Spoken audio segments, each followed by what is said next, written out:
Brisbane, Australia, this is episode 83 of The Normal Blokes, a podcast dedicated to improving the competitive 40k experience. I'm Denith, and today I'm joined by Jordan. Hey guys, how are we? All right, so this episode will actually be in two parts. Me and Jordan will take the first half, and Luke and Liam will take the second half, and we'll be talking about unconventional units and unconventional builds. So we're both actually pretty excited about this because the game's at an interesting spot, isn't it, Jordan? With a bunch of codexes coming out, there's like a bit of a stability in power, and we're just about to see Drakari and some other stuff come out. Hey. Yeah. So this topic's good. It definitely makes a lot of sense for the way the meta is at the moment. We're just seeing, I think, because like you said, there is a lull in the meta, so people are putting together different builds, and we will discuss some of that tonight. Yeah. Over this episode, it's going to be cool. I'm looking forward to it. Yeah, and I guess with Australia, where we've obviously been lucky enough to have some tournaments throughout 2020, the end of 2020, and now to 2021, but it looks like the rest of the world is ramping up, with events. We've got more data and more lists of what the top players are playing. We've also had a WTC-style TTS tournament run by Greek Hammer that I'm lucky to be a part of, and we're seeing some really cool builds come out of that. So this obviously is a great spot to discuss, not only just in singles, but in the team format, what some unconventional builds and what some unconventional units that are coming up. And, for those listening at home or in the car on their drive to work with a couple of these units on their hobby shelf, then, it might be a good idea to start painting. But yeah, boy. I guess we'll cover a bit of the... I was going to say, Jordan, we'd cover the Imperium side. We've actually got a list of a lot of things that are not just Imperium, so it's going to be a good mix. But look, I know the first one is near and dear to your heart, so I'll let you take it away with the Whirlwind. Yes, the Whirlwind, the cheap little cuck machine that it is. Man, I love this thing. So Whirlwind at the moment is in a really cool spot. So it's a heavy support. It's your basic profile for an Imperium vehicle with T7 or Astartes vehicles at T7, 10 wounds or 11 wounds, 3 up save, all that stuff, ballistic skill 3. 125 points for the Castellan launcher, which is strength 6, no AP, 1 damage, 72-inch range, and it's 2d6 blast. Or you can go the Vengeance launcher, which is 2d3 blast, strength 7, neg 1, 2 damage. And that's an extra 10 points. It's 135 for the Vengeance or 125 for the Castellan. But the thing that makes this vehicle stand out at the moment is a couple of things. So in the current meta at the moment, for my army in particular, Blood Angels running into issues with being interrupted when we fight all the time. So there's a way around it now with the Whirlwind. We have a stratagem called Suppression Fire, or Suppressing Fire, I think it's called. And basically spend a CP when you declare the Whirlwind to shoot, pick a target, and for 1 CP, if you hit that target, it cannot set to defend, cannot overwatch, and the most important thing is it fights last. And why that's become so important now is the recent FAQ. Fighting last means you can't use counter-offensive to interrupt, which is really, really big. So there's a lot of units in the game at the moment that are making you fight last too in the current meta. Like you're talking about the King, Silent King, he makes you fight last. You hit him with that, he fights last. So then it goes back to your original, so who charged, if you're both fighting last. You've got other armies like Emperor's Children, which always fight first, so you're making them fight last. So, cool things along those lines. Yeah. It's a really unique vehicle. I think the most important thing with it stands for a Marines player at the moment is it's cheap.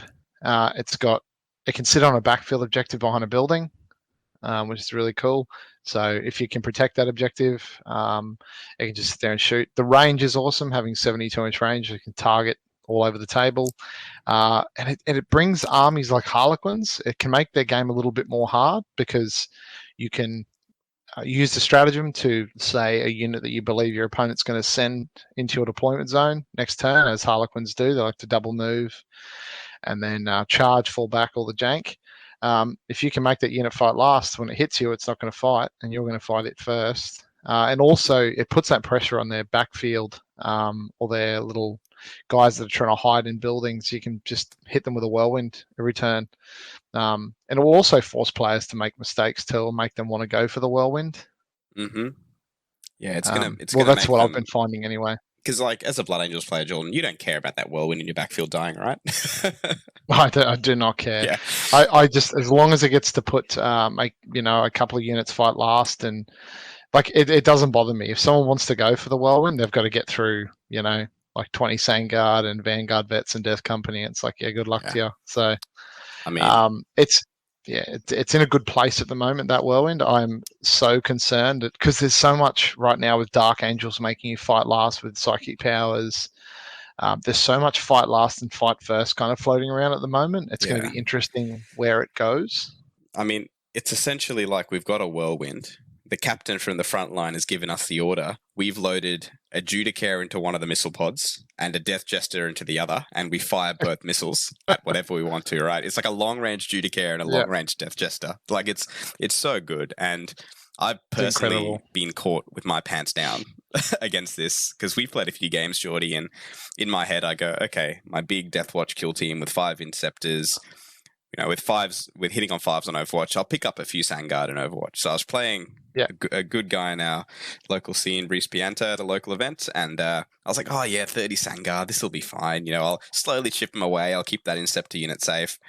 Forgot about the whirlwind behind the building, so definitely got suppression fired, definitely got charged by 20 Sangard, and just lost yeah, immediately. So, like, yep, that little bit of tech just adds so much. And it's great to see yeah, that. I know when the Codex came out, people are a bit dodgy about whirlwinds and thunderfires because of how oppressive they were in 8th edition, like how strong they were in some lists, and now yeah. they took such a hit that people are like, oh no, it's not worth the investment for that stratagem. But oh my goodness, it is. Yeah, so and the other thing too that people should keep in mind as well, that in regards to the stratagem itself, it specifies in bold the word whirlwind. Now, if you go to the Forge World, you can actually take the Scorpius as well, because that has in the keywords Ooh, whirlwind. did they still So remove the whirlwind keyword from Scorpius? 'Cause I know they did in 8th edition. Ooh. no, they didn't. It's still in there. So if anyone's considering a relic vehicle that you want to use the Scorpius, you can use the Scorpius for the stratagem as well, which is a nice little bit of tech. But I'd rather save my 40 odd points and just get the budget one, Yeah. Oh, because it fits in the meta so well. Like I've been using it a lot lately now in a couple of my most recent games.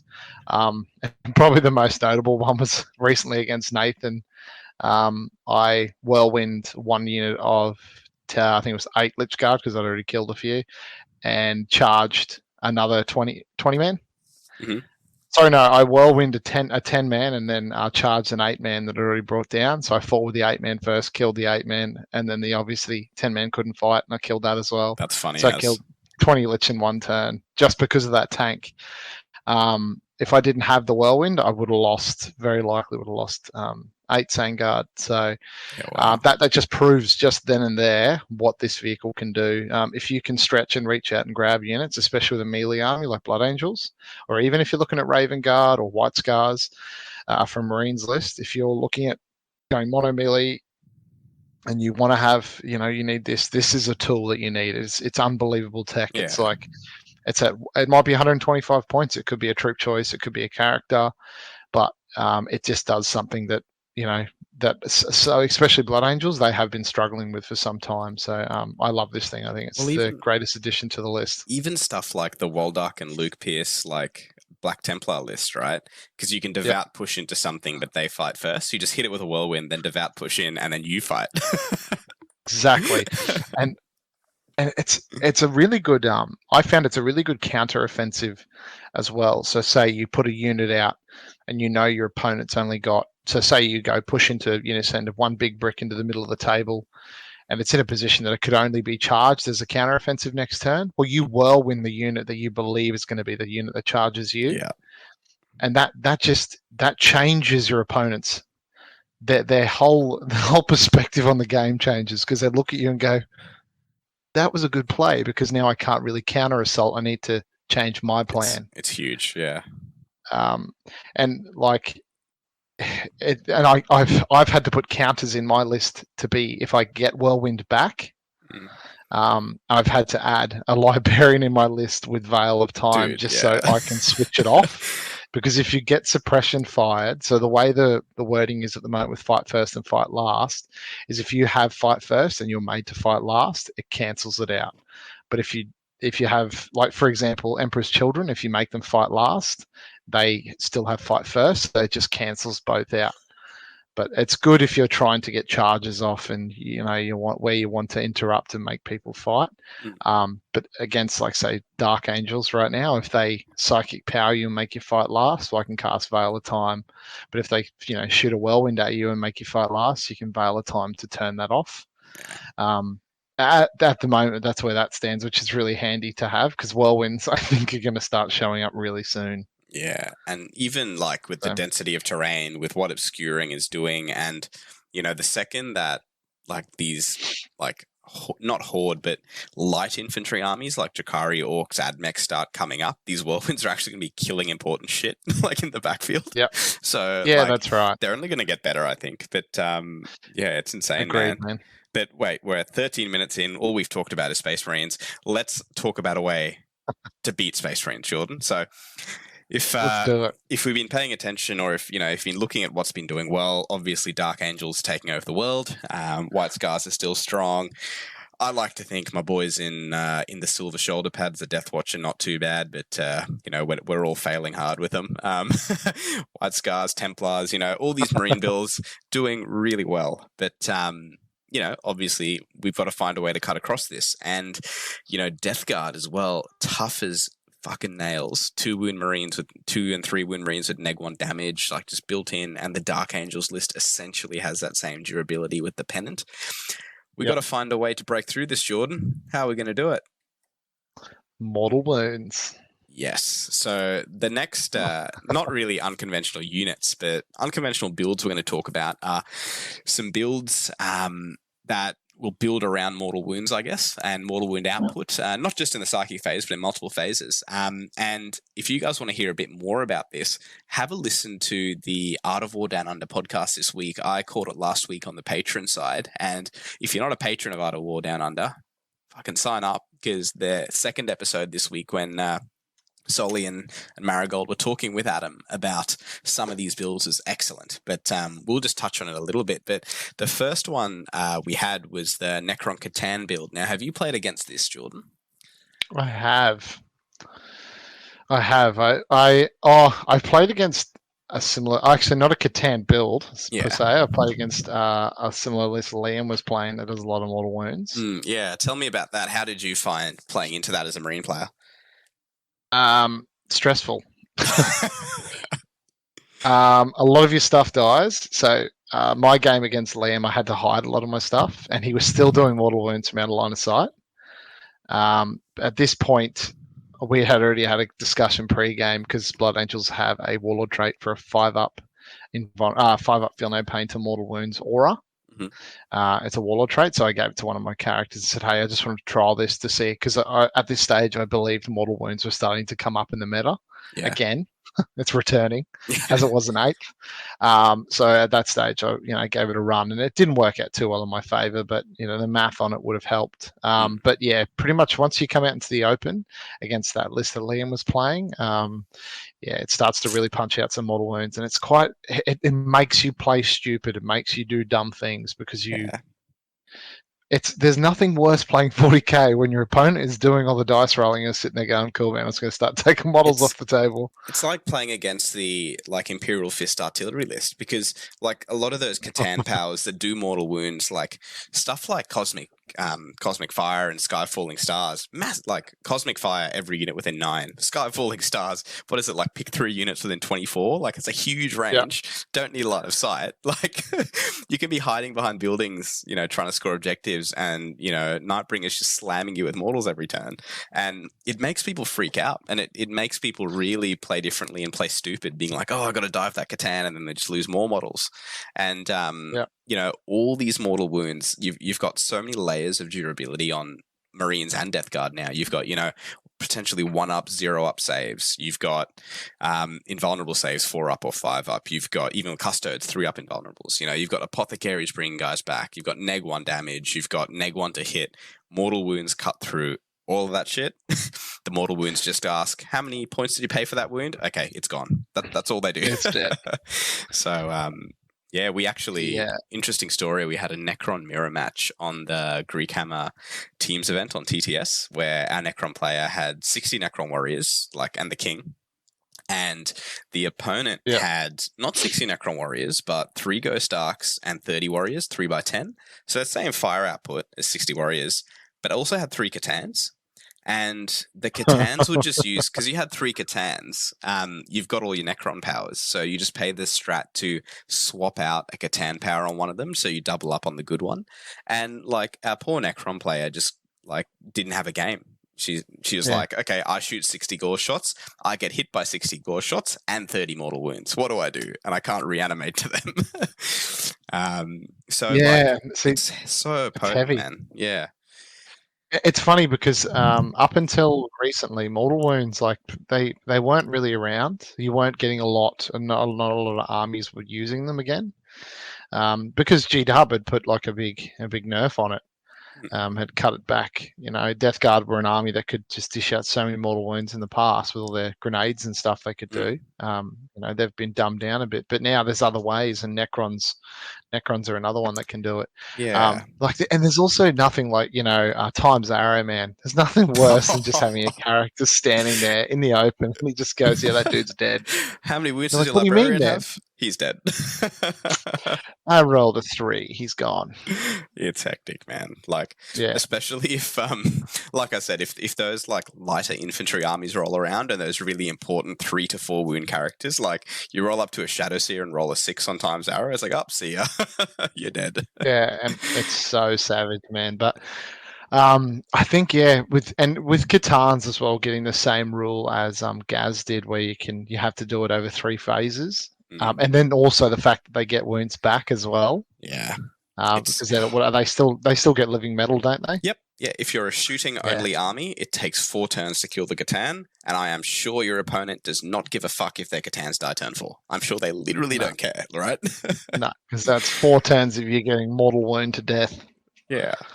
And that's a very that's a good unit. Good actual profile to be looking at is the Catans, and for an unconventional unit and build as well. Yeah, I've definitely been having a few words with some of my Necron friends about putting some of those lists together. Another interesting mortal wound output list. On the Chaos side, actually, that a few of our boys have been playing around with is Decimators. So I've personally tried this list out, and it's a lot of fun.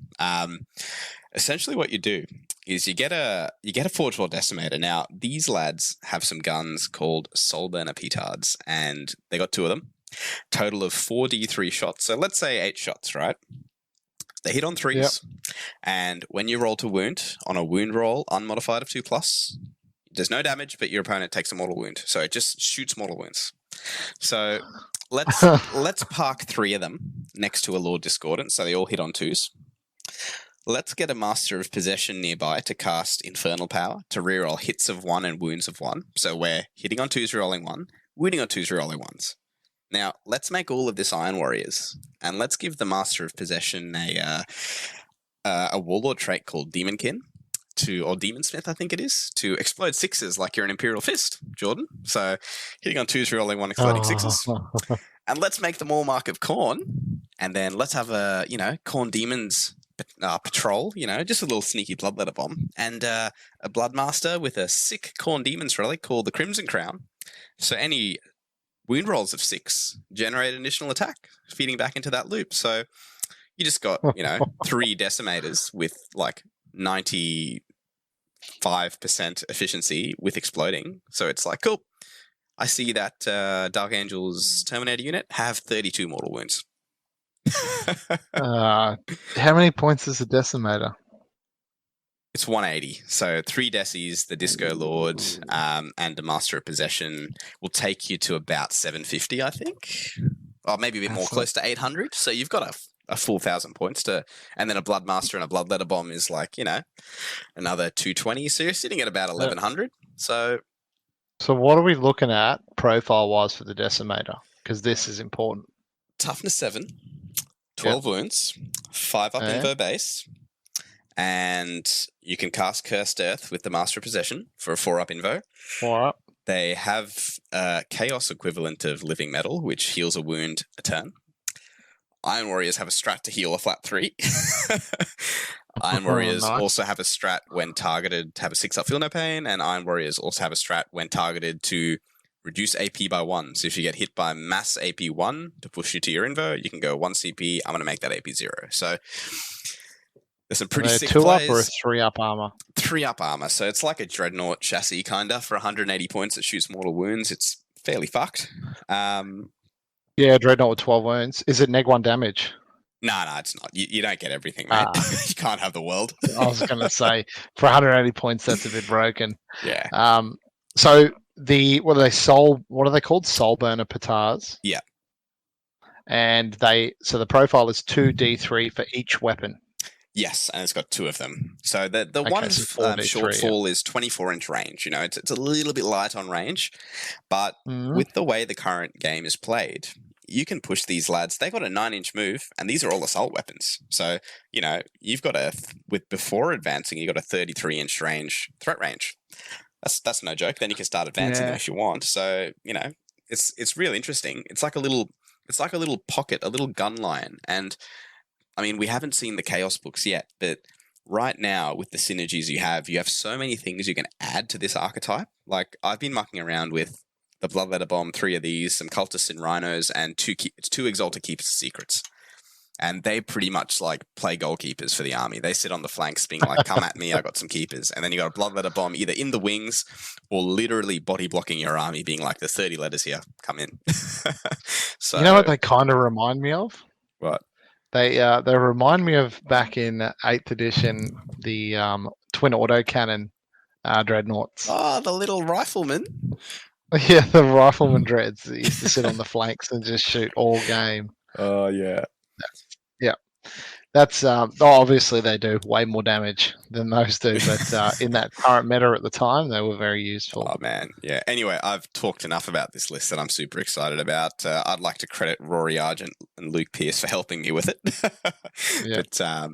But yeah, it's really interesting, and we're seeing some people talking about them. And if you're a Chaos player and you've for some reason got a couple of Decimators on your shelf, then bring them out to play. They're pretty cool into Dark Angels and Death Guard. Play them now before they get nerfed. Yeah, just to mention him on episode 83, I was over at Wayne's place, and one Decimator just looked at 5 Death Shroud and killed them, and I was like, huh, that's spiked hot, and he's like, yeah, that was terrifying. Nothing kills 5 Death Shroud normally.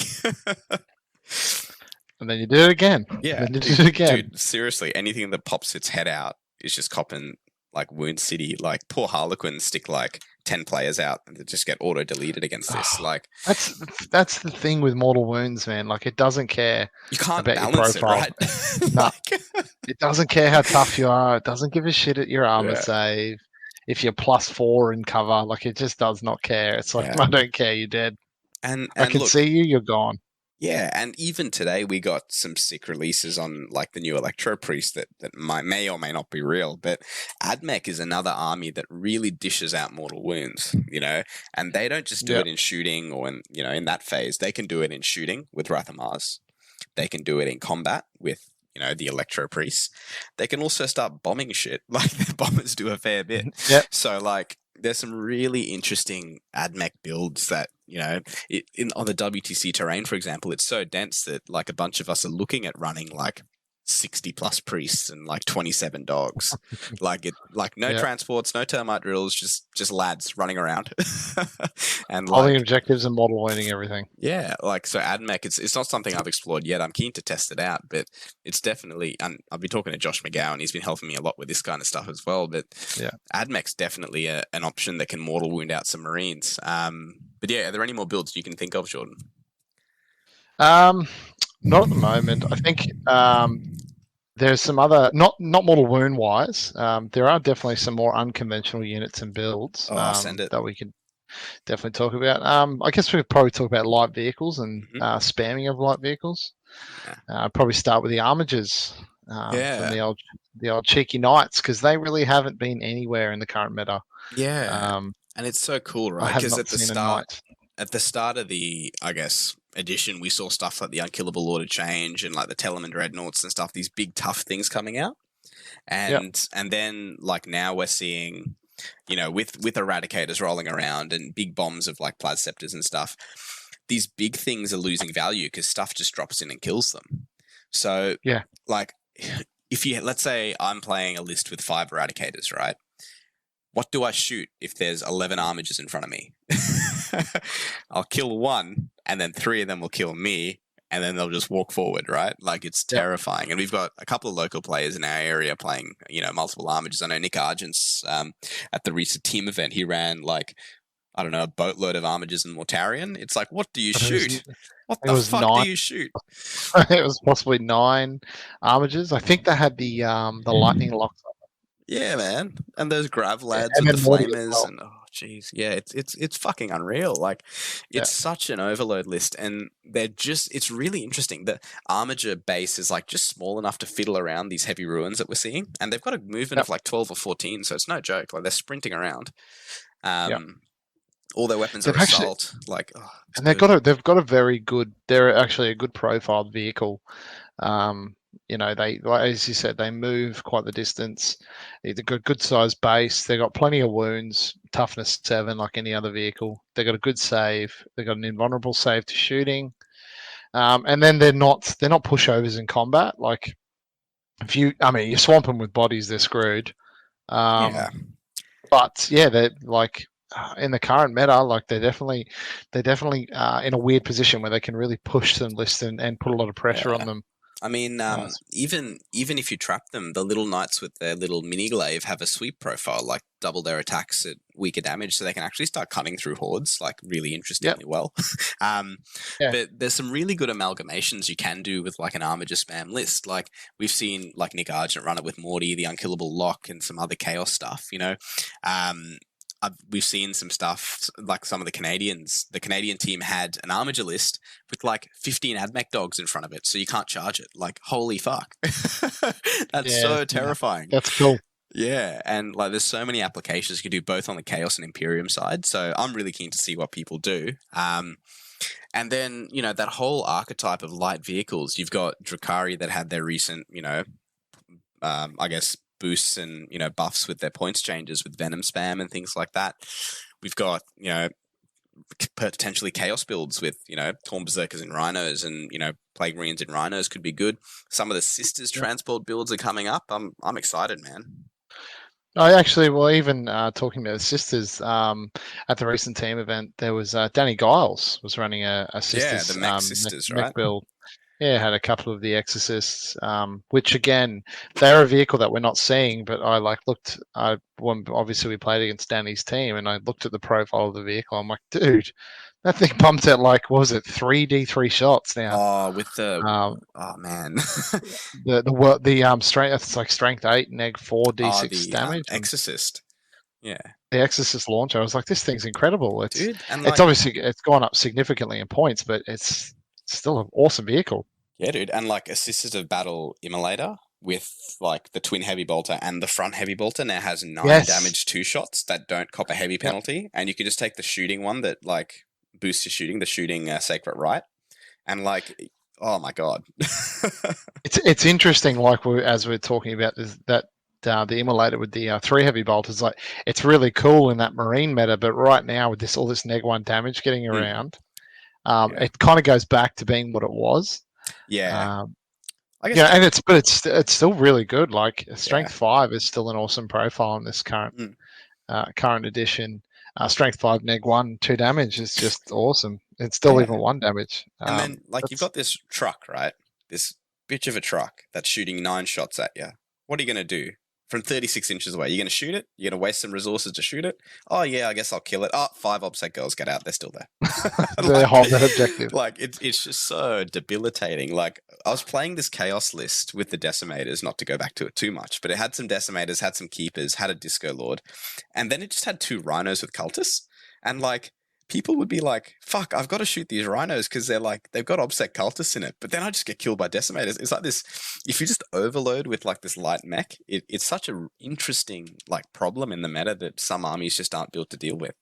Yeah, my BA's list was actually struggling with that for a while, especially with Drakari because their boats are just they're weak. Like they're only 6 wounds. They're crappy save, but they get frustrating when you don't kill them Yeah, because then they can move. They don't get bracketed. Their profile doesn't yeah. change. They fly around the table, and then when you do kill them, 5 shitheads get out and hold an objective, and you're like, oh, you're like, Christ. And like, I'm sure you don't feel good about throwing like 7 or 8 Sangard to kill a boat, right? And then you just get No, hit by 10 players. It's like, oh, never mind. that was That yeah, was what a stupid. waste of time. And that's where that's changing. That's where we're looking at changing. The meta's changing. Different builds are coming up with. I used to be able to run that big mono list of just a melee army. Now I've got to actually add some shooting elements to the list because it can't deal with certain armies Yeah, and man. certain archetypes. Like that's exactly it. Like as you were saying, if I was to play that decimator list and those rhinos to rush me, I'd have to commit Sangard to try kill a rhino, and then the shitty little cultists just get wrapped, and then the cultists fall back, and then the decimators just kill all the Sangard. It's like it makes some games really really hard for some people. And Yeah. that's one thing I think with vehicles at the moment. If you can back it up with some really good long range shooting, Mm. quality shooting as well, yeah, it can make it really really frustrating. It's like such a simple little trick, isn't it? You just It's move to a mid board objective, hold it with a vehicle, and it's like cool. Your opponent can either meet you on the objective, and then 10 obsec dudes just hop out of it. Yeah, you know what it's Um, like, man? It's like asking like these meta armies, like the Dark Angels army, being like, okay, what does it do really well? It exists, it holds ground, it scores secondaries. And then you ask, what can't it do well? And then just push so hard in that direction yeah, to make it do yeah, stupid stuff and fall over its own feet.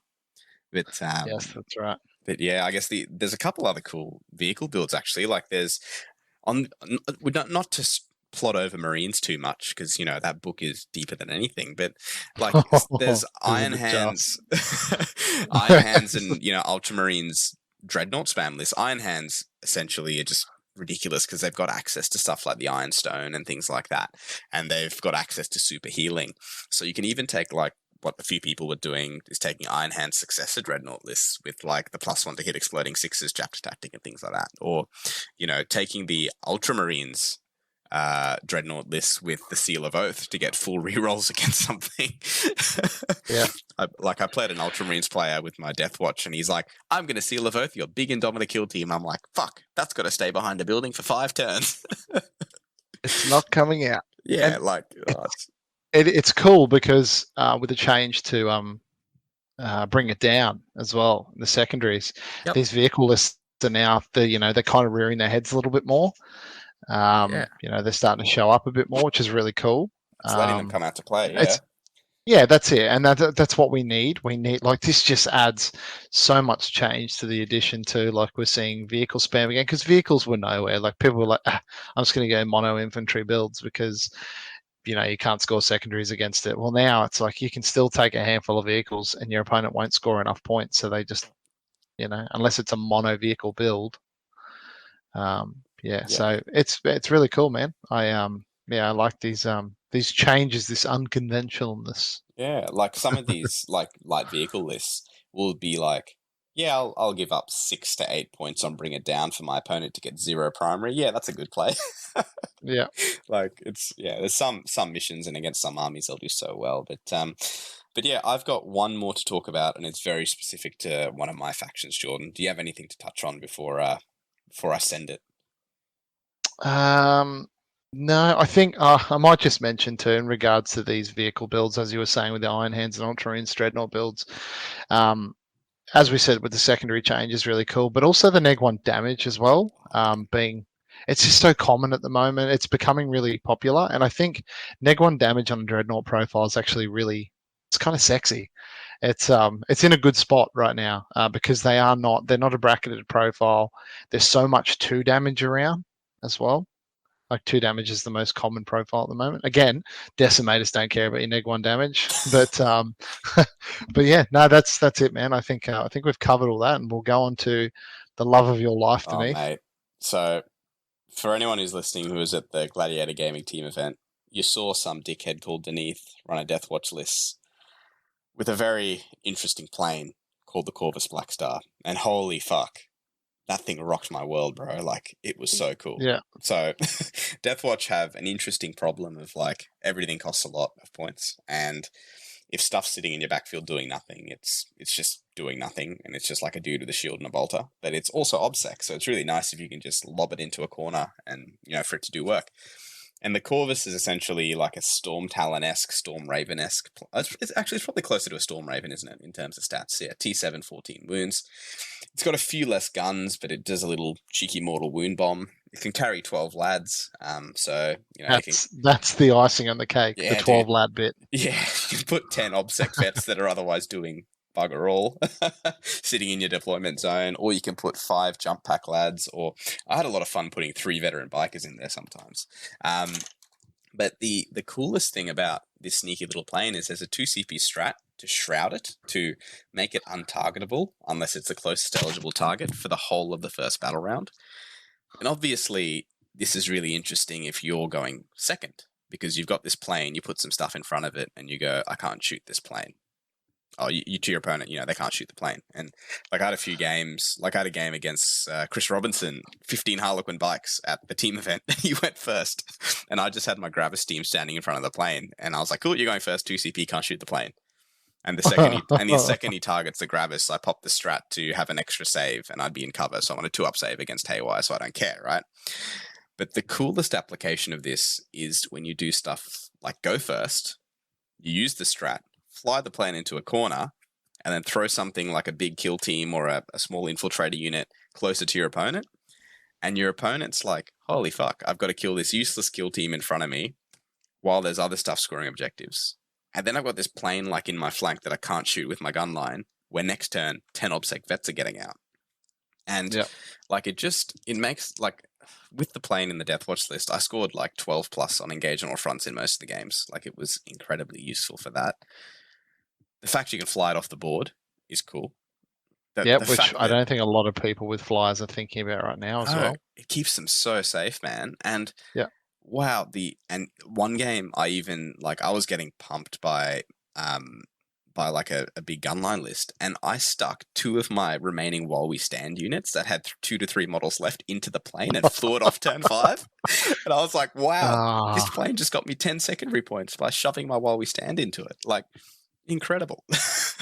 It's amazing. When the Deathwatch book came out, me and you had discussed about the Corvus, and I looked at running one just because of that stratagem. Bro, and I'm pretty sure I said it was bad, right? You might have said it was bad. I never got into it, but the thing was, you always had a Corvus, and you'd done that awesome freehand on it, and I was like, he wants to play it. And G-Dub were like, this is your chance, Nick. This is where you'll like play the Corvus. The ray of light through the clouds shining on the bird, being like, it's your time. Play the Corvus. Yeah. This like, it's funny that you say about you put 2 of your While We Stands unit, flew them off the table. It's like your opponent's like, well, there's 10 points I'm not getting. Yeah, exactly. And it's really cool because there's some other things that like you think about too that I'm thinking about now. If you start looking at like a Deathwatch list that's actually hyper aggressive, you could like load it with troops, put a character in there with the beacon, fly it over to your opponent's table. I'll make it out with the beacon, and then you just teleport 10 Gravis to you, and then teleportarium some more, and dude, you can have your entire army in your opponent's deployment zone turn 2. They'd be just like, what the fuck's going on here? Yeah, like honestly, the applications of that 2 CP can't be targeted unless you're the closest for the whole battle round. Holy shit. Yeah. It's really cool because there's not a lot of armies that can actually go out and reach it and tag it turn 1. Yeah. And touch it turn 1 and possibly do any damage to it. And then if there is, you just put some bodies in front of it, because ultimately you can put those 10 that you want to put inside it. You can just put them around the base of the vehicle, and then when it's your turn, you just put them all inside the vehicle and then fly it. Yeah. That's so cool. It's that's really, really awesome. It's a nice addition. It's a nice little change Yeah. to this current edition, because we're not seeing a lot of flyers at the moment, man. Yeah, and people really aren't dealing like I'm not kidding to deal with flyers. I'm kidding to deal with like 60 Necron Warriors and a billion Scarabs or like 50 to 60 Harlequin players or a bunch of Vanguard vets. I'm not kidding to deal with this plane. And even such a simple application of like deploying it in a choke point so infantry can't charge the stuff behind it. Like there's so many simple things a flyer can do even as it's moving, like just cutting off charges from non-fly and stopping your opponent moving to certain areas. Like obviously you can move through them, but you can't stop within engagement range and you can't charge them. Correct. So you plonk this flyer on an objective and be like, turns out you can't touch the objective, mate. I'm on the other side. What are you going to do?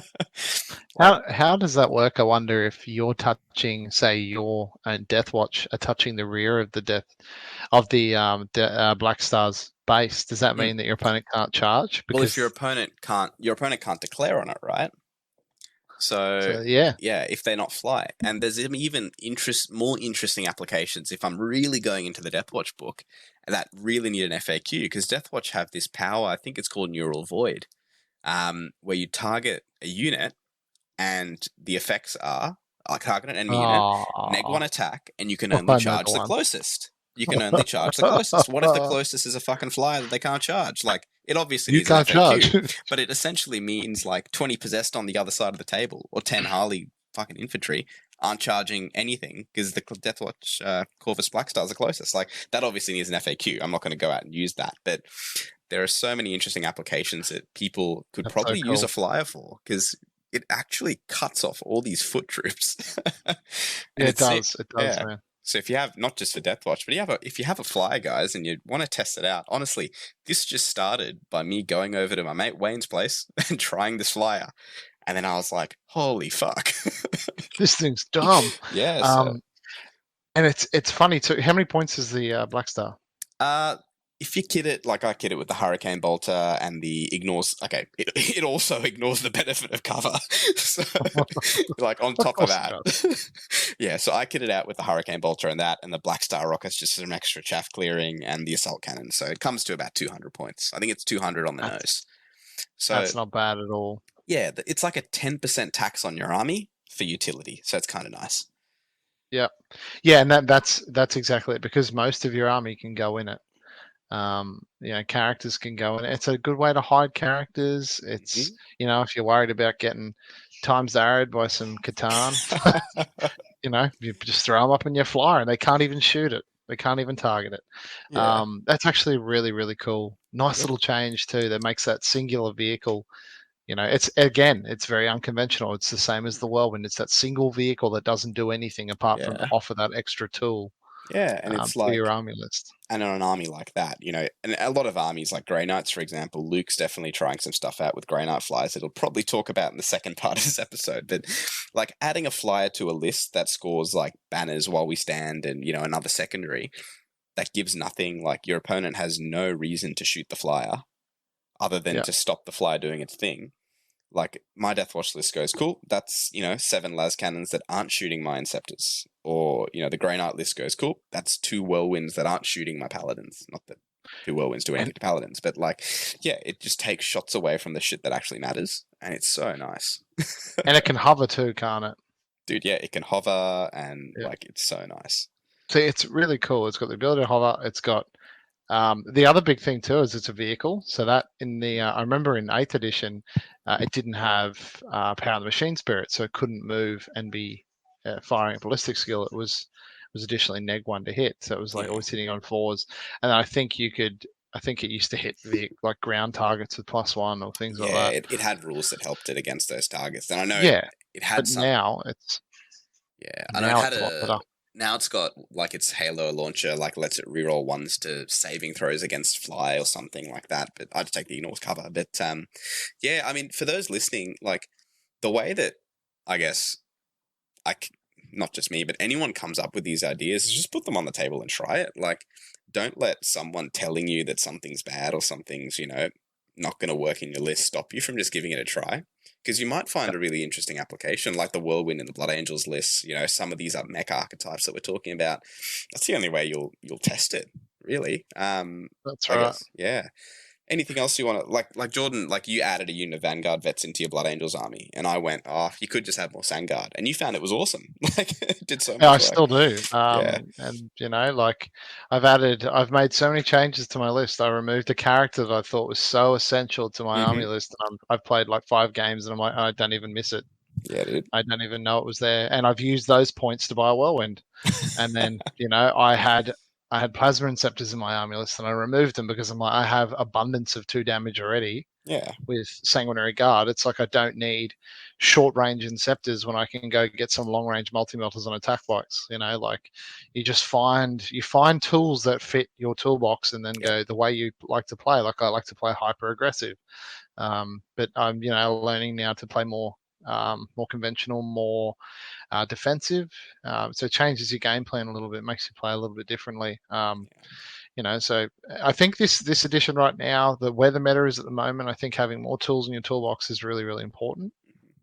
Um, because especially for singles anyway, it just makes your games more enjoyable too when you've got more things to play around with, and you're not just doing the same thing you do over and over again. Yeah, it also on that topic, Jordan, it makes your own play a bit less stagnant. And sometimes when you're Yep, playing the same kind of thing a lot, you not only get bored, of course, but you kind of stop like paying attention to the actual game, yep, and you stop getting better. So yeah, like this kind of thing is quite good for growth as well. Like in any discipline, change promotes growth. So yep. yeah, I mean, I guess this will round out this first part of the episode on the Jordan. But guys, if you've if you've heard something you're interested in, or if it's given you a bit of an idea, test it out on the table. Yeah, anything else you want to close off with, Jordan? No, I think that's it, man. I think that was good. We've covered most important stuff, and I think Liam and Luke will talk about some more really cool and interesting things. But as Denise said, guys, try stuff out that you've never tried before. If you look at it and go, I want to play it, give it a go. There's other vehicles that you could look at, like Land Speeder Storms.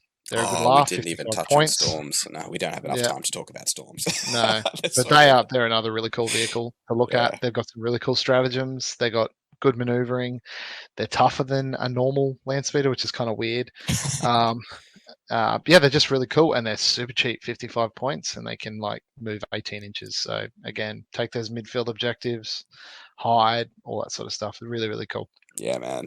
But yeah, I mean, you guys will have a ball with Luke and Liam on the next part. Don't let Liam talk too much about night sights, guys. But I'm sure we'll have a lot to say. But yeah, take care. See you on the next one. See you guys.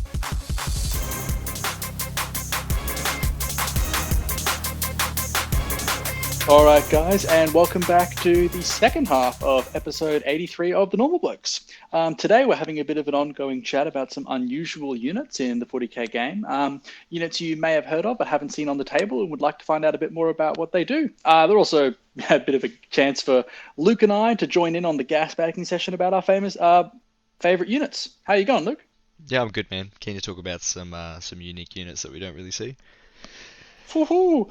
I think the awesome part about having a chat about some unusual units is that we get to not just talk about units that we've always wanted to use and have used, but units that people will probably come up against at some point. And having a little bit of a inside understanding about what they do can probably save you bacon if you're really going to be, especially if you're going to be playing them at a tournament and you've never versed them before. Yeah. So Luke and I are coming off the tails of our co-conspirators, Denise and Jordan, who've recorded the first half of this episode. And Luke is going to take it away with his first mystery unit. What have you got for us, Luke? All right, so I think we'll start on the prospect of flying transports because this seemed key between you and I. Love it. So my first one is a Storm Raven, which we saw at the beginning of when was it? Eighth? Was it eighth when Storm Yep, with, Raven? with, with the really creative Gilliman and 4 Storm Raven lists. That Yeah, was really creative. the Flying Cheese. We even had a tournament called the Flying Cheese Tournament because flyers were just so strong back then. They fell off. Ridiculous. Storm Ravens went up in points. They're now like with a really good kit, 360 points, so they're hefty. But they offer some really good utility, particularly within the Grey Knights faction. So Eric put me onto this. He came up with the idea originally. The changes to ninth allow flyers to fly off the board and come back on the next turn from reserves. So Grey Knights as well also have a power called Edict Imperator, which lets a unit shoot and then move as if it's your shooting phase and then movement phase. So a Storm Raven can fly up, shoot up all its bullets, Edict off the board, and then come back on Now, next do you turn. have to be close to the board edge for that to happen? You just have to fly off. You have to finish your move off the board. So, because Edict Imperator makes you move. As if it's your Does it movement make you phase. just? Oh, so okay, so it's a bit different to abilities like Fire and Fade. Yeah. In that it doesn't give you a distance you can move. No. It just says move. So you could just say, "Hey, look, my plane's moving 60 inches. I'm now off the board." Yeah, it's insane, right? What? So it's this massive unit. That's so dumb. Yeah, and I mean, like, it's funny because GK really lack the high AP shooting. Everything's AP 1 and 2, and then Storm Raven comes in with, twin multi-melter, which is now 4 shots. D6 plus 2 damage. So it's actually high AP threatening all those, dreadnoughts that are ignore minus AP 1 or minus 1 damage. It's just, it deals with so many pitfalls of the army. And then the plasma cannons as well, Liam. Heavy plasma cannons went to 2 damage base, 3 damage overcharge. Yeah, they're sort of a similar profile to the macro plasma incinerator that the Redemptor Dreads have, which is pretty sick. Yep. So, put it in perspective, it's 4 multi-melter shots, 2d3 strength 8 neg 3 3 damage shots, 2 strength 8 neg 3 3 damage shots, and then 24 bolter shots. And then it flies off the board. So, because it can fly off the board, you're probably going to be like starting this on the table. Yep. And then if you go first, it's going to fly up, it's going to shoot, and then it's going to move again. That's right. Pretty, I think, pretty unique. Yeah, it's really unique. And I think one of the really frustrating things about that kind of compounds what it can do, and I'll talk about this a bit in my entry too, is that when a flyer is in strategic reserves like this would be, and it comes back on the table, it doesn't just come in from the board edges like normal strat reserves. It actually can deep strike anywhere on the table 9 inches away, or it can come in from the board edges. And the reason why that's absolutely crazy is that it makes people screen out 9 inches, but then you're a shooting unit anyway. If you come in on your board edge, as long as you put your base on your board edge and you're entirely within your deployment zone, you can go as close as you want to enemy models. So you kind of have this really bizarre unit where you can alpha strike with it, do some damage, blow up some vehicles, and then it's going to be in reserve. And you have no idea where it's going to appear next. It could appear behind the opponent's gun line if it left space, or it can appear on your board edge, regardless of how close to enemy models it is. Gives you so much flexibility. I really like that. That's cool. Yeah, it's awesome. And it's a transport, so it can take units in it. So half the time when you have, 1 or 2 units left over with, one model or 2 models, they just hop inside and you fly around, take them around the board and jump out and get cheeky objectives. Because one of the hindering sounds like a transport for purifiers to me. Exactly, right? So one of the hindering things of Grey Knights is that if people spread out early, you can't gate anywhere. So your board control is really lackluster. And you can only, if you can gate, you can only gate one place at a time. Otherwise, your entire army is basically moving 5 inches at a time. So this really fills in the gap of high AP, high damage to ignore AP and ignore minus 1 damage, and also the mobility. So I think it's a great thing to test out. I think it adds things that GKs just don't typically have. Because I mean, when someone says I'm versing GKs, I think of these durable, static, melee and shooty units that can gate. Yeah, sure. But gate isn't a movement. You're still 9 inches away. Whereas this plane, you could just fly up to be an inch away from enemy models. Shoot to death a character. Oh my God, I didn't even think of that. If people leave characters undefended, you could just fly up, shoot it, and then disappear. You don't even have to sacrifice the Storm Raven for it. Yep. Oh my God, that's so annoying. Yeah, it's awesome. And on top of that, is GK typically have like 1 or 2 instances of big shooting, right? So you'll have, your big pally bomb that shoots, and then your other Terminator bomb shoots or something, and that's all you're shooting for the entire turn. Now you've got a Storm Raven that can get up in their face as well, because typically you're only astraling something and you don't want anything else to get shot. So this is that. Can you astral the Storm Raven? Yeah, you can astral anything. Oh my god, the But potential. they don't get obscuring, do they? Because they're flyers, right? No. So that can be a bit frustrating with flyers. They don't benefit from obscuring, but it doesn't mean they I'd like to apologize to the podcast listeners for the immense amount of rustling that's probably being heard. My cats have the zoomies, and I'd like to apologize. Yeah, I can barely hear them. Good. Yeah, so it's kind of frustrating. You don't ever get the obscuring rule, but other people do benefit from it if you're shooting, which kind of doesn't make too much sense, I guess. Like if you're zooming high in the air, that's the reason fluff-wise you don't get obscuring. But then if you're looking straight down at a dude, you can't see him. I don't know. Doesn't really. A lot of the 40k rules don't make much sense, but we just got to sort of grin and bear it. Yeah. Oh well. All right. So what's your next unit, Lim? 8. So on the topic of flyers and transports, I have the ultimate clown car, the Necron Night Scythe. Thought you were going to say call it Harlequins then. No, I call it the ultimate clown car because this is a croissant with absolutely no room for anyone to get inside, and it transports 20 infantry models with absolutely no stipulation other than they have to be core or they have to be a dynasty character or dynastic agent, which is like the characters that don't break detachment.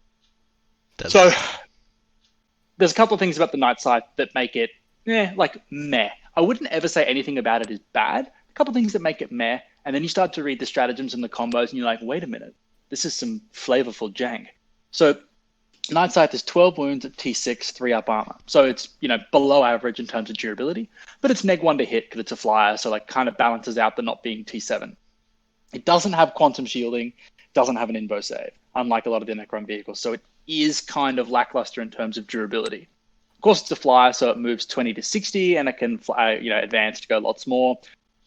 But the real kicker for the Night Scythe is pretty similar to the jank that you've come up with, Luke, with the Edict Imperator. There's a few things you can do with the Night Scythe that make it really awesome. One thing that's pretty obvious and one thing that a little bit less obvious that I've been having a little bit of a chat more recently with the guy from Adaptive Subroutines. He and I have actually been talking pretty much every day about our Necron lists and some of the stuff, we sort of talk about together and has been done a bit overseas, but not too much. So the first and foremost thing is the stratagem that's for Night Scythes and Monoliths. And it's called Prismatic Dimensional Breach, insert sciencey words here. I don't know. Spectrum analysis. Anyway, it's just a long stratagem that is basically, it's a 1 CP strat, and you pick a dynasty core unit that's in strategic reserves, and you can then place that unit 3 inches, wholly within 3 to be clear, of a Night Scythe at the end of your movement phase. Now, the reasons why this is an incredibly good stratagem for 1 CP. First of all, it's got no 9-inch away stipulation. So things that are core that want to be in combat are every core choice if you're Navok, but more importantly, Lichguard. Lichguard love being in combat. They are there for that. And being able to move 60 inches across the table and appear with no stipulation on how far away you have to be from enemy models is pretty oppressive. So you can move now, we all know and get out. Yep. That's insane.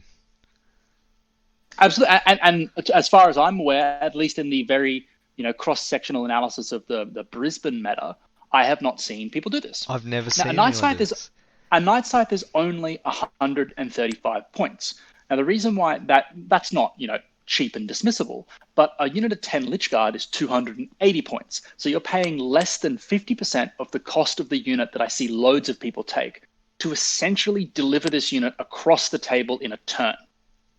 And you basically won't fail that charge because you're like 1 inch to 3 inches away from enemy models. Now, it's not just Lichguard this is good for. There's a variant of the Warrior with the Gorse Reapers, which is a 12-inch range gun, which I often hear people complain about because it's shorter range, it's difficult to get into combat.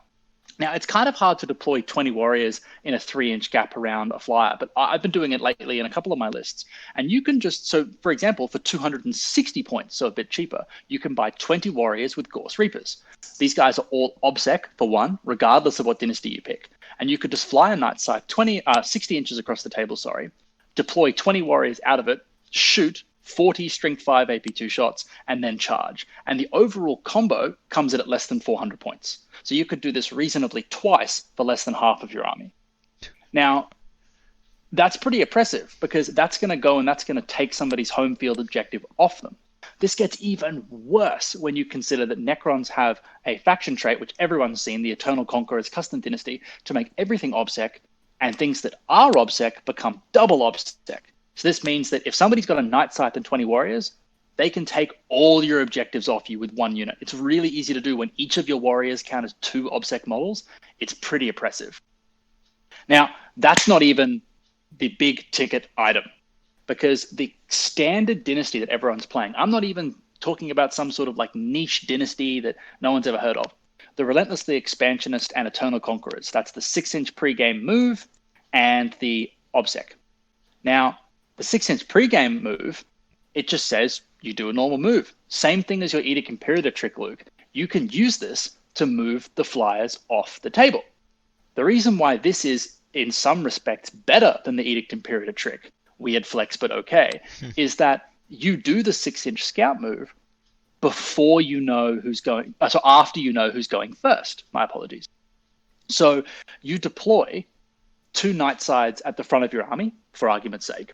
And if you go first, whoop-de-doo, you can move forwards and shoot things, and you can do something else I mentioned in a sec. But if you go second against anything with guns, just put them in reserve. Doesn't cost you any CP. You just scout move them off the table. Easy. Done. You can't be alpha struck. There's no way they die turn 1. It's not going to happen. So you can if you deploy them on the board and you go, yeah, Yep. cool, I'm going to alpha strike you, but then they go first turn, you just go, okay, move off the board. Yep. That's Mad. insane. Oh, that's So just I to, like that more than mine. just to be clear, that prismatic breach strat that I mentioned can't be used in the first battle round because you can't bring reserves in turn 1. But that breach strat brings units from strategic reserves into the game. Remember, the Night Scythe still has a 20 model transport capacity. So something you can do, and what I've been doing quite a bit, which again is a reasonable portion of your army, but it's something I think people might be seeing a little bit more, and there's various ways you can use this, is that in addition to having some models in strat reserve to use that, dimensional breach stratagem with, also just put some stuff in a Night Scythe. For example, put 10 Praetorians in each Night Scythe. So what happens is, if you go first, the Night Scythe moves 6 forwards, and then at the start of your movement phase, the Praetorians disembark 3 and move 10. So you've gone from a 10-inch move, first turn with Praetorians, to now a 19-inch move, turn 1. So if I go first, I'm throwing 20 Praetorians 19 inches across the table. That's essentially right at your deployment zone, turn 1.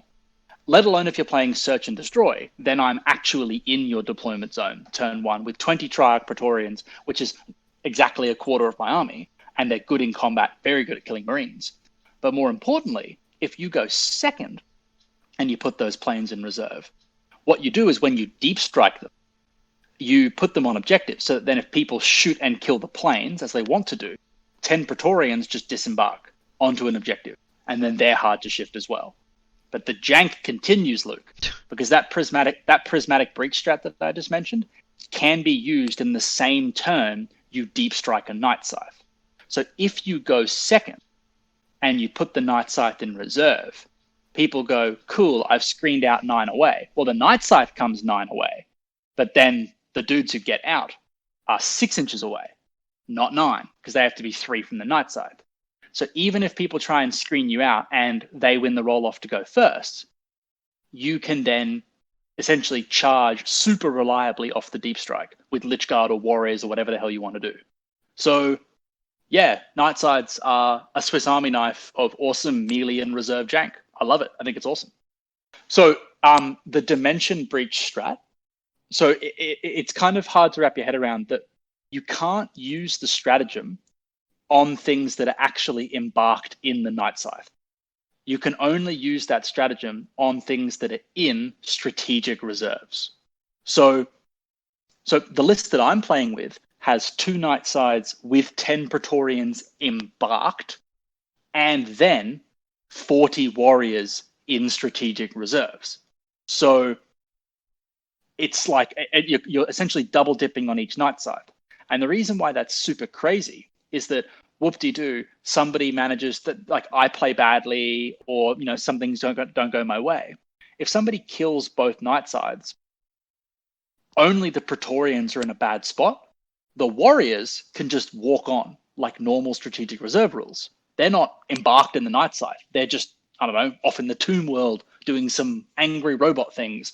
They can just come in from any board edge or your own board edge as a counter assault. It's incredibly flexible. You're not really trapped by doing this play at all. Oh, and of course, because you're Necrons, you can automatically explode the planes as well. So like you just drive them into people's lines, they kill them. It's really good because, I don't know, the thing for me that I think a lot of Necron armies lack is that cross-board take your objective trick. Like everyone knows that Scarabs can move 10, and everyone knows, they charge and they're obsec and they explode and all that. Everyone knows how Scarabs work. But no one's expecting to see essentially no models on the table, and then next minute there's 20 double obsec warriors on your home field objective. This is also pretty opportune at the moment because all those Dark Angel players are going to be playing with that secondary. That means they have to hold the same objective marker for like the whole game.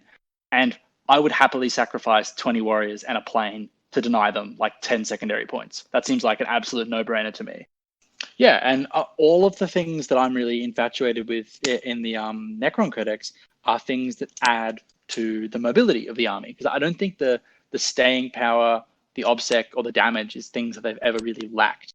It's kind of you have to actually be able to take advantage of all of those assets. And the only way you do that is mobility.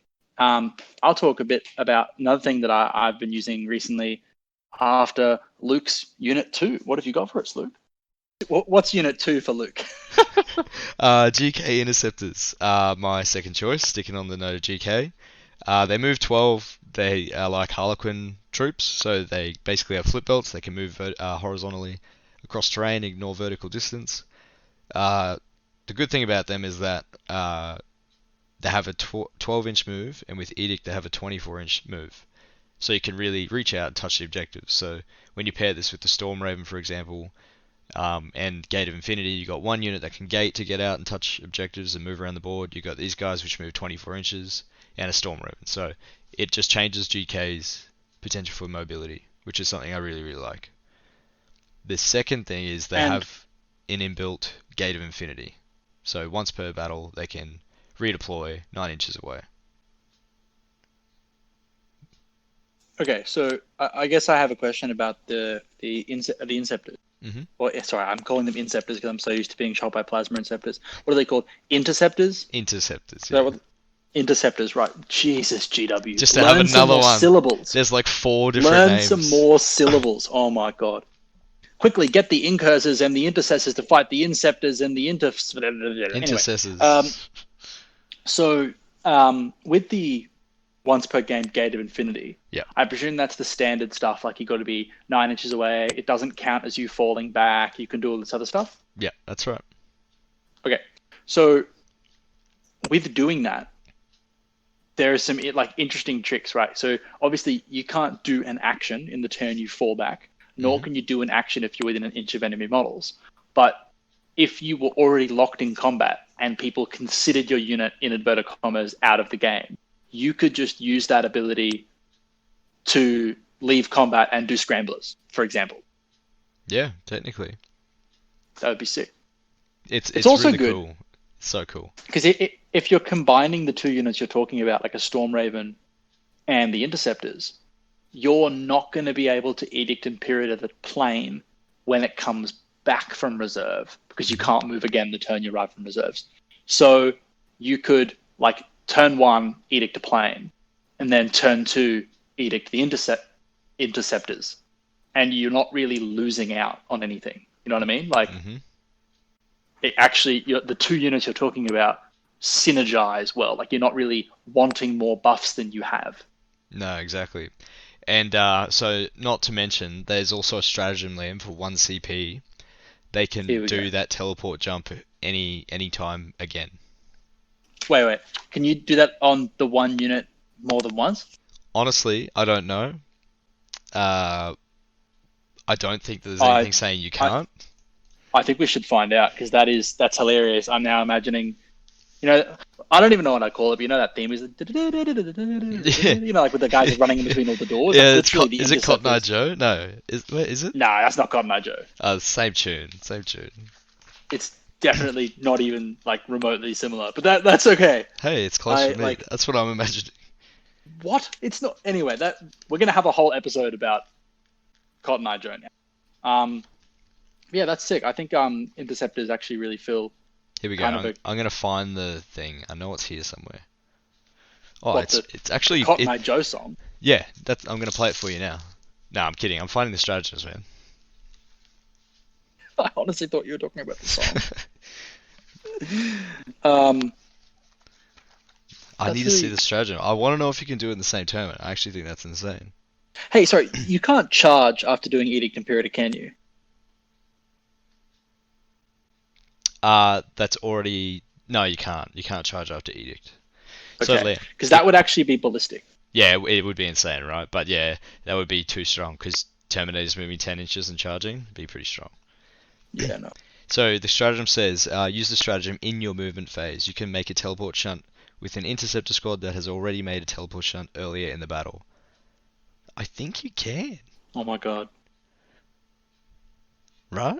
Okay, so I think the ultimate biggest dickest play is taking 5 interceptors and doing scramblers with just Twice. that one unit. No. Like, don't even do it with any other squads. Just say, this is my scramblers unit. Look your opponent dead in the eyes and be like, yeah, just try and stop me. And this one unit does all 3 zones. Yeah. Yep. Oh my god. But That's awesome. just the new FAQ though, I think stops them. You can't do 2 in the same turn. What do you mean? If you redeploy, you stop doing an action. Yeah, but you start doing scramblers at the end of your movement phase. So you teleport and then you start doing it. Oh yeah, of course, yeah.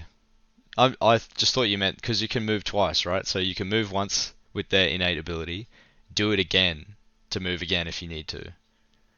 But like, Oh, yeah, that's silly. yeah. Wouldn't that be funny? What? Oh yeah, that'd be ridiculous. Can you imagine? Like, I'm in the scramblers in your deployment zone, and now I'm leaving your deployment zone because I didn't want to be here anyway. Yep. God, It would that's be so strong, silly. but yeah.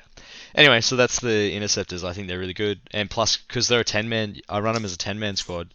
You can cybolt them, and they move 12, so you don't need to spend the CP to give them bolter drill, but you can if you want to. So they basically shoot 40 storm bolter shots that are strength 6, neg 1, 2 damage. I'm starting to remember why I hate GK so much. So What do you got for us next, Moving. Liam? moving along, continuing. We're both kind of sticking with our factions, aren't we? We're not very creative. That's what I was thinking. Keeping with my theme of the old Cronny boys, I want to talk about the kind of ubiquitous Ghost Arc. Mm-hmm. So probably the most Necron vehicle ever, and I say that trying to build 4 of them in one evening. Yeah, I'm not going to get this done. I'm probably going to throw them all in the bin in a fit of rage. These are the worst models ever to build. But anyway, so the Ghost Arc is pretty classic Necron model.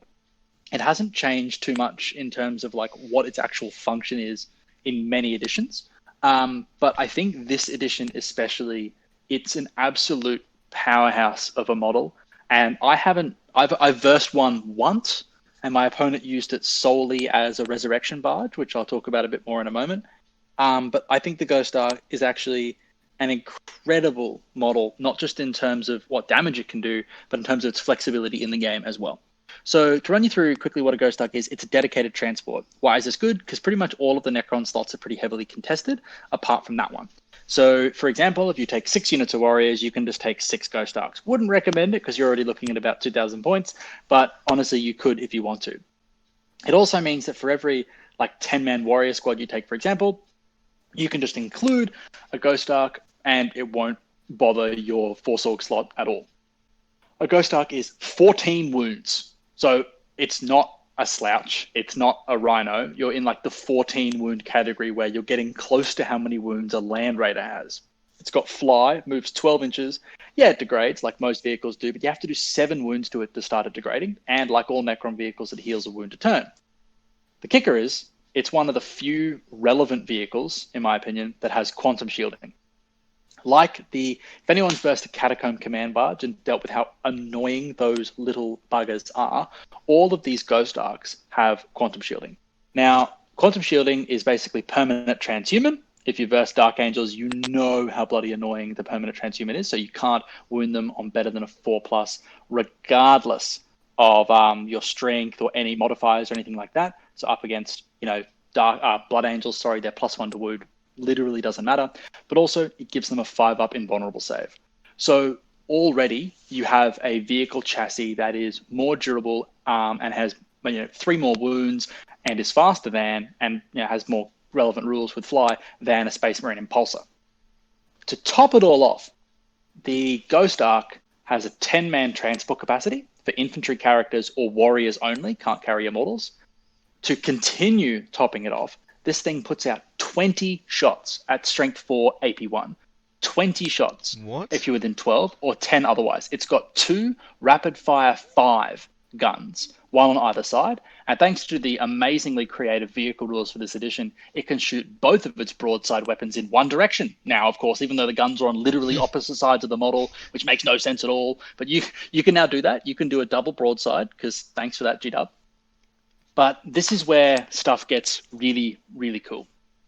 So the Ghost Ark has a rule, I'm pretty sure it's just called Repair Barge, where you pick a warrior unit within 6 inches, reasonably big aura, at the start of every turn.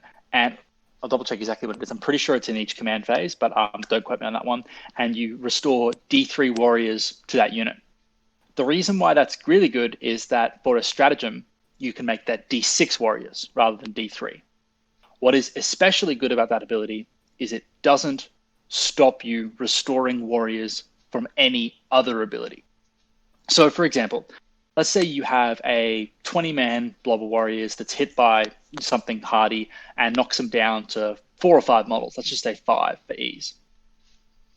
If you've got a Technomancer, you can restore D3 models to the unit, and then you've got a Ghost Ark, you can restore D6 models to the unit. So on average, you're bringing back about 5 to 6 models on average, just essentially every turn for free. But because it's just in the command phase, you can do that after you use a Resurrection Orb. So one of the combos that I've been playing with is if you have the Orb of Eternity, the relic, you can go from a 5-man squad to getting about 8 or 9 back from the Resurrection Orb. So you've gone from 5 to, let's say, about 13. And then you get about 5, 6, 7 back from the Ghost Ark and a Technomancer. And you've gone straight from 5-man to 20-man. You're at full strength in one turn. You've regained 100% of the models immediately. That's insane. And you can do this, essentially. You can do the D3 and D6 every turn. Of course, the Resurrection Orb is once per game. But you can do that D3 or D6 every single turn. Being Necrons means you obviously have a huge variety of dynasties to choose from. One of the ones that stands out to me is Mefrit. So if you play Mefrit, you get +3 to the range of your guns, and if you're shooting in half range, you get an extra AP as well. That means that a Ghost Ark is not here to fuck spiders, excuse the colloquialism. Because a Ghost Ark with Mefrit becomes 27-inch range, which means it's rapid firing at 13.5. But at 13.5 inches or less, it's pumping out 20 strength 4 AP2 shots. Not AP1, AP2, because Mefrit makes it go an additional time. So for only, the reasonably cheap 145 points, you have this flying Gatling cannon thing that's shooting kind of like the old repulsors, with the Streak 5 AP2 things in the Devastator Doctrine, but it's every single turn, and it's a transport. You could also make it obsec if you wanted to. Chuck 10 warriors in a Ghost Arc that you make itself obsec by taking the Eternal Conqueror's Dynasty, and you fly it onto an objective. If somebody manages to kill this permanently transhuman Invo-Save transport, 10 warriors with double obsec will then get out. Good luck taking objectives off Necron players doing that. So it's kind of weird. The Ghost Arc is this unit that is reasonably cheap. Oh, sorry, one more thing. For 1 CP, you can give it a 4-up invo, not a 5-up invo, which is pretty bloody annoying. Yeah. So then it actually becomes like twice as good as an impulsor, because it's like the same points. It has permanent transhuman, 3 more wounds, fly, a 4-up invo, more guns, etc., etc. So it's just good in all these respects. But anyway, Liam, does it get? You have this unit. Oh, sorry, real quick. Does it get? It doesn't get obsec, does it? Yeah, it does. Oh, okay. Yeah, it's pretty annoying. So if you take the Dynasty trait obsec, which again is the kind of default one, the 6-inch scout and obsec, which you see most Necron players take, everything in your army gets obsec, which includes the Ghost Arcs. So it is very, very frustrating for armies that don't have obsec to deal with. But more important, like, it's kind of interesting because the amount of shooting needed to actually kill one of these, especially because the only wounded on 4 or better really throws maths to the wind, like with eradicators and stuff. Only wounding on 4s means it can spike either way. Once you've shot all your big scary guns at the Ghost Arc, then the warriors just get out, and then they're double obsec because they count as 2 models each if you take their Dynasty. So it's just crazy good at playing the mission. It's just interesting because I haven't really seen anyone play with Ghost Arcs, but a Ghost Arc is fast to transport, doesn't take up Force Org slots because it's dedicated transport, good at shooting. It can now shoot into combat, but it's a vehicle. It's fly, it's obsec, it's cheap, and it's durable. There's not really anything about the Ghost Arc that's bad, but on top of that, it restores models for free. Every turn, it will just restore models.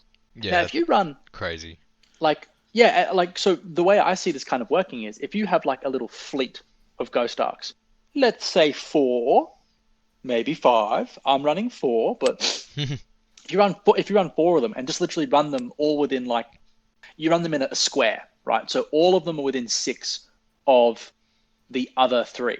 I'd probably do 6.5, and there's a reason for that. If you run them in like a little formation, somebody shoots to death one of your Ghost Arcs, the warriors get out, some of the warriors die, they might kill a few more. Whoop-de-doo. They're now in range of another Ghost Arc. So then that model's restored to full capacity, and they can keep on fighting. You can keep on doing this regardless of where they kill the Ghost Arcs, because you've run it in a formation that when the guys disembark, they're back in range of a different Ghost Arc, and they'll keep regenerating. So you kind of have this self-sufficient regenerating gun line that shoots well over 100 shots. You've got to remember, each of these Ghost Arcs are 20 shots, and then the warriors inside, 10-man warrior squads, are 20 shots. So theoretically, each of the Ghost Arcs, including the guys inside, pump out 40 shots. So 4 Ghost Arcs is 160 AP2 shots. Like, that's silly. 140 AP2 shots. We're back to talking about how crazy Stalker bolt guns were before the new Marine Codex, with how many ridiculous shots you get at AP2. But this is on an entirely different level. This isn't just like Marines shooting you across the table. This is models flying at you and taking your objectives the whole time. These bastards can auto-explode as well. They can charge you and just shoot you in combat. They don't care who you are. They don't care what you're doing. They're going to come and take your objectives. It's awesome. They're actually so good for their points. Yeah, I love that they bring back warriors, man. That's insane. The fact that for 1 CP you can make it D6 warriors is just really, really, really good. Yeah, that's strong. The thing that I think is bizarre about some of the Necron stuff is that warriors now have 2 gun variants. They have the Gorse Flayer, which is the standard one, the one everyone's used to, or the Gorse Reaper, which is Strength 5 AP2. Now, The problem with that little gun, the second gun, is that it's only 12-inch range. So it's kind of hard to get it in range and do stuff because warriors are not particularly durable. But put 10 of them in a ghost arc and just fly it onto an objective. And now you've kind of put them in a spot where your opponent has to deal with them. It's a small unit. So people don't, they're not going to put their whole army into 10 warriors because it's not like a big 20-man blob where you have to get rid of it. And then if they're Mephrit, they go to 15-inch range and AP3 up close. So suddenly, it's not even, how many points is it? It's 275 points exactly for a Ghost Arc and 10 warriors.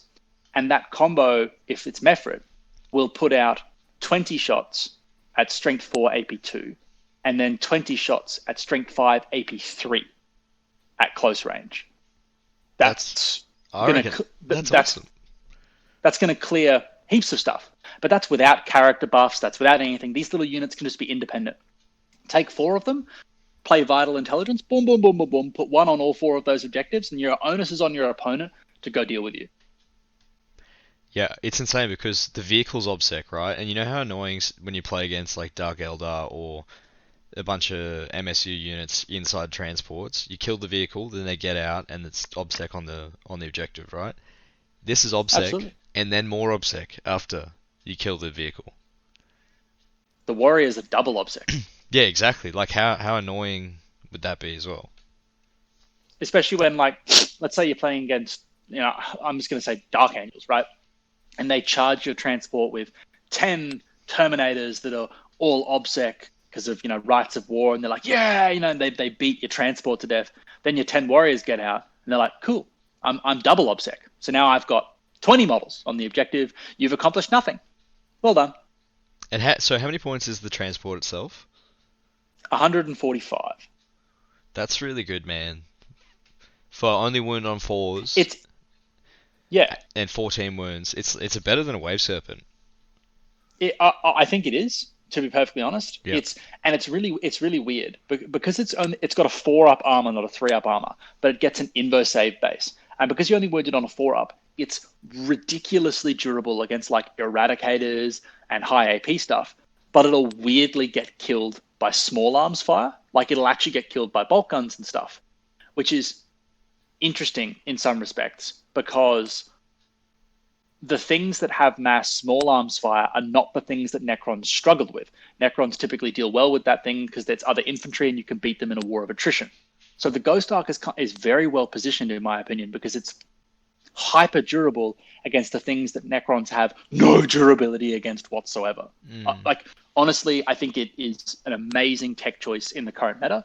It's also hilarious because you can just fly it across the table and charge things like Plague Burst Crawlers, and that's the Plague Burst Crawler sort of out for the whole game. And that's my Necron tech. That's pretty much the 2 units that I want to talk about. But Luke, you have a 3rd unit for us. Oh, this was just well, actually, I want to throw some in for the Marine players because No. Yeah, I mean, look, we'll briefly cover these guys. So these guys are called Acolytes, and they're part of the Inquisition, and they're 9 points. So I've been sort of looking into Inquisition because you can take some without breaking detachments and whatnot.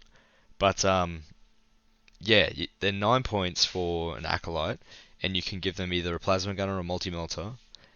And if you leave them in a squad of 1, they're a character, which is really cool, for 9 points. What?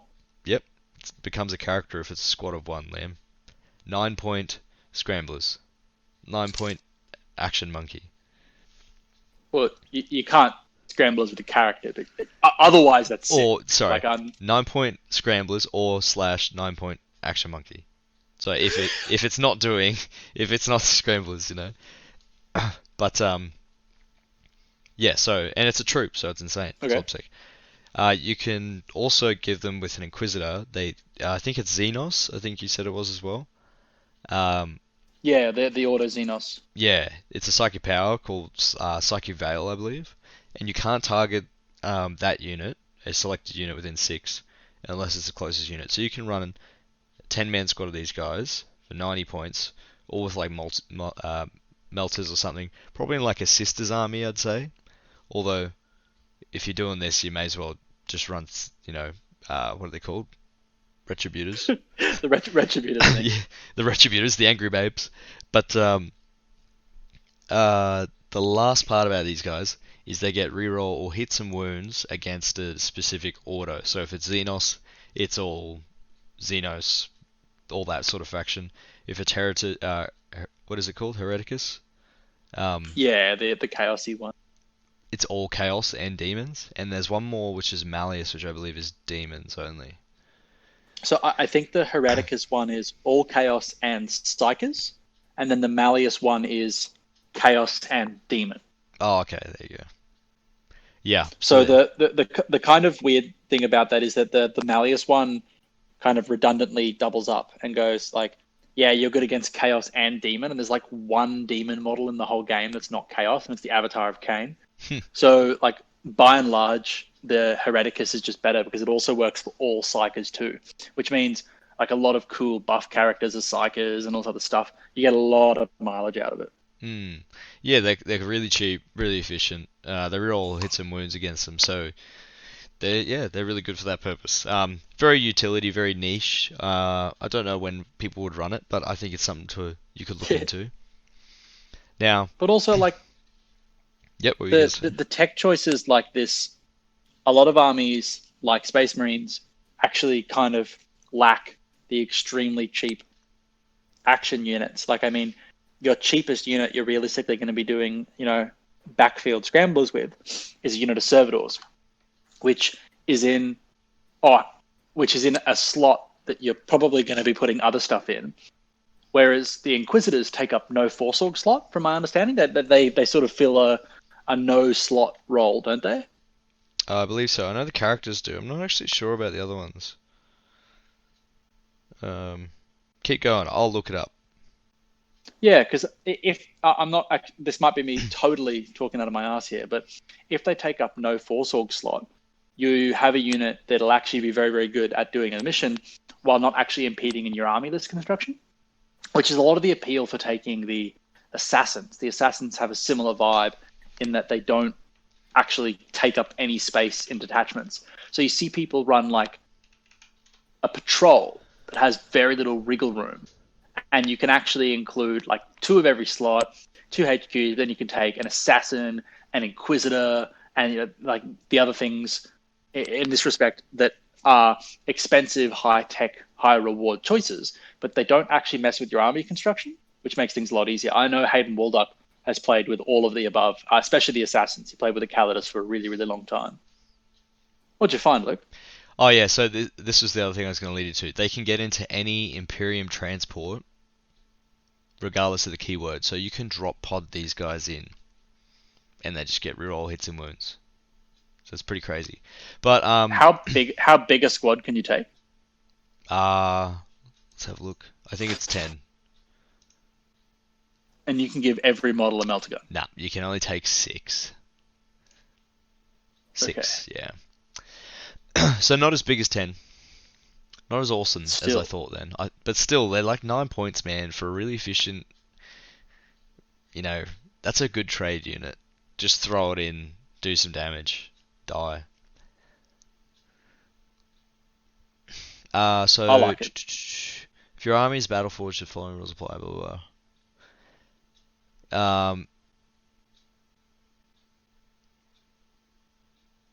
So no, it's only characters that don't break it. Okay. You can include Agent of Imperiums without breaking it, and that's in your no Force Org slot. But otherwise, you'd need a detachment, I believe. So you'd have to literally take a Vanguard for 3 CP with an Inquisitor and then 3 of the elite choices. Yeah. So like they are cheap, but in points only, like because they're going to cost you CP, they're going to cost you detachment. There's a few things about them that make them costly. They're true. Oh, no, they're true. No, they're elites. No, they're elites. You're right. Yeah. So. Yeah, I'm pretty sure the Inquisitor faction has no troops choices. So because of that, yeah. Look, it definitely went from a 9 out of 10 to like a 6 out of 10. So yeah, anyway, something to think about. Now the other one I wanted to mention was Fire Raptors. Where did Fire Raptors go? Where did Fire Raptors go? They're so good. they're still such high damage output, and you can still run them really cheap. So you can run them for cheaper than a Storm Raven, right? And it has What? Yeah, it's cheaper than a Storm Raven. You can run Okay. a 400 point variant or a 340 point variant. And excuse me. What's the difference? So the 340 point variant has 8 autocannon shots, so strength 7, neg 1, 2 damage. It has 12 strength 6, neg 2, 2 damage shots. And then it has 4 strength 8, neg 3, 3 damage shots. And the That seems really 400 really point, annoying. Yeah, it's really annoying. And the 400 point variant has, instead of the autocannon shots, it has 12 heavy bolter shots. Which strength 5, neg 1, 2 which are damage. now damage 2. Wow. Okay. Yeah, but so it's 12 shots at strength 5, neg 1, 2 damage, versus 8 shots at strength 7, neg 1, 2 damage. And it's 60 points. So I think you'd just cop the 60 point, like get rid of that 60 points. Because 60 points for Yeah, 4 I feel like shots. you'd rather save the points, to be Yeah, honest. it's a huge point. And the thing is, you can still take him as Iron Hands with Iron Father Feros and make it Ballistic Skill 2. Can any chapter do that with a Master of the Forge? I'm not sure if Master of the Forge is core. Is it? I'm pretty sure it's just pick a vehicle, because I feel like everyone can do that now. But if you take Ferios, you can't have another Master of the Forge. Is what I say as someone who doesn't play Marines and should probably not be directly quoting rules about the Space Marine Codex. I'm currently looking on Wikipedia. Let's have a look. But which our lawyers have advised us not to mention. Oh, sorry, I just coughed. It was just part of it. Yeah, it sounded like Wikipedia, but that's fair. Happens to the best. No, I can't see. I can't even find it. It's not in the Master of the Forge data sheet. Well, I think I have the perfect way to finish off this essentially random rant about units that we like. Yeah. Games Workshop, and whoever designed the Ghost Arc kit. This is the most painful experience of my life, and I went through med school. This is terrible. Everything about this is more challenging. This is like an intelligence test, but also it's like a test of your character. You've got to be patient. You really got to leave the ribs to dry for like 3 hours to make sure you don't bend it later. And I have failed this test multiple times. It's not made for dummies, mate. I deserve that. That's fair. That's fair. Anyways, I think we should wrap it up there, hey? That sounds good. All right. Well, thanks for listening, everyone, to the second half of this episode. If you've liked what you've heard, please check us out on Spotify, iTunes, wherever you get your podcasts. And we're now going on to YouTube too. Thanks very much for tuning in, and happy gaming, everyone.